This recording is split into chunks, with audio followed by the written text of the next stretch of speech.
Next है बच्चों, यहाँ पे कुछ लॉज दिए हैं एनवायरनमेंट के रिलेटेड, जो है वो लॉज यहाँ पे देखने की कोशिश करेंगे। देखिए सबसे मेन है forest law, environmental conservation law और वाइल्ड प्रोटेक्शन लाइफ है। इसमें सबसे देखिए नाम में ही सब कुछ रखा हुआ है, ठीक है। अब आपको ध्यान में क्या रखना है वो सबसे पहले बता देता हूँ। जो फॉरेस्ट कंजर्वेशन एक्ट है वो 1980 का है। जो ईयर है वो बहुत इंपॉर्टेंट है कि जो फॉरेस्ट कंजर्वेशन एक्ट है वो 1980 में लाया गया, एनवायरमेंटल कंजर्वेशन एक्ट 1986 में लाया गया और वाइल्ड प्रोटेक्शन एक्ट 1972।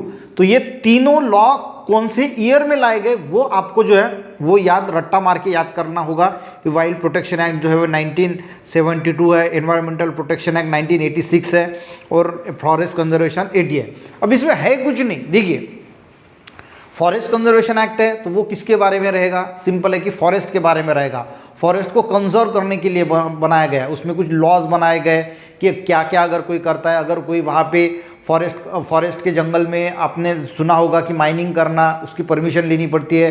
अगर कुछ पेड़ भी काटना है तो परमिशन लेनी पड़ती है, और अगर ऐसा कोई नहीं करता तो उसको सज़ा होगी। एनवायरमेंटल जो कंजर्वेशन एक्ट है उसमें क्या होगा कि भाई एनवायरमेंट को हम किस प्रकार से बचा सकते हैं। अगर कोई उसमें बहुत ज़्यादा पोल्यूशन, जो बहुत बड़ी बड़ी कंपनीज होती है, ठीक है, इंडस्ट्रीज जो होती है, तो उनको कुछ दायरे तय किए गए कि आपको इतना ही पोल्यूशन आप कर सकते हैं, उसके ऊपर पोल्यूशन नहीं कर सकते।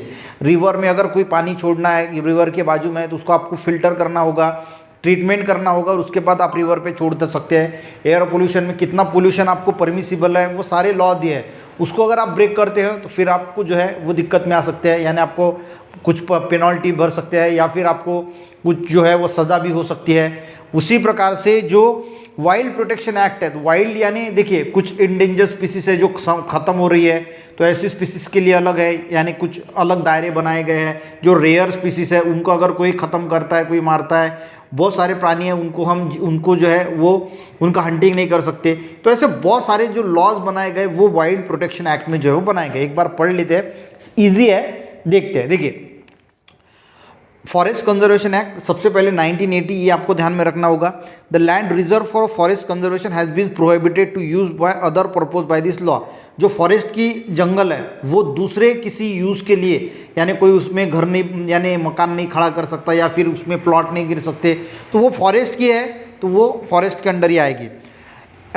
Permission of central government is compulsory for mining activity. अगर वहाँ पे अगर माइनिंग वगैरह कुछ करना है तो सेंट्रल गवर्नमेंट की परमिशन जो है वो फॉरेस्ट, आपने भी देखा होगा कि आपके भी सिटी में कहीं ना कहीं फॉरेस्ट की जंगल जो है वो वहाँ पे होता है, तो उसके लिए जो है वो अगर वहाँ पे माइनिंग वगैरह कुछ करना है तो परमिशन की ज़रूरत होती है।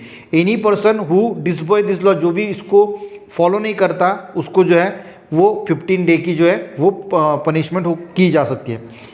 एनवायरमेंटल कंजर्वेशन एक्ट में क्या है, purpose of this act is control pollution. सबसे बड़ा इसका पर्पस क्या है कि पोल्यूशन को कंट्रोल करना, फिर वो एयर हो, वाटर हो, नॉइस हो, कोई भी पोल्यूशन हो, रेडिएशन पोल्यूशन हो, उसको कंट्रोल करना इस मेन इसका ये है, पर्पज है। एंड पनिश द पर्सन और इंस्टीट्यूट हार्मिंग द एनवायरमेंट। और यहाँ पे क्या करता है इस लॉ के अंदर, किसी ह्यूमन को या फिर कोई इंस्टीट्यूट है, इंस्टीट्यूट यानी कोई बड़ी बड़ी इंडस्ट्रीज है तो उनको जो है वो सज़ा देना। एनी पर्सन और factory is prohibited by this act from releasing the pollutant in the atmosphere beyond the permissible limit. वही है, जिनको जो परमिसिबल लिमिट है उसके बियॉन्ड अगर वो एयर का, वाटर का, सॉइल का, किसी का भी पोल्यूशन करते हैं तो उनके ऊपर फिर जो है वो कायदे से कानूनी कार्रवाई की जाएगी। द पर्सन ब्रेंचिंग दिस रूल, जो भी पर्सन इसको तोड़ता है, इन title for either 5 year imprisonment और फाइन, यानी उसको 5 साल की सज़ा हो सकती है, 1 लाख रुपए उसको दंड भी हो सकता है। National green tribunal has been establish in 2010 for effective. तो ये लॉज एनवायरनमेंट का इफेक्टिवली जो है वो इम्प्लीमेंट करने के लिए 2010 में नेशनल ग्रीन ट्राइब्यूनल बनाई गई, जिसकी वजह से ये लॉ और ज़्यादा अच्छी तरीके से जो है इम्प्लीमेंट किया जा सके। वाइल्ड प्रोटेक्शन एक्ट 1972, यहाँ पर क्लॉज 49A है।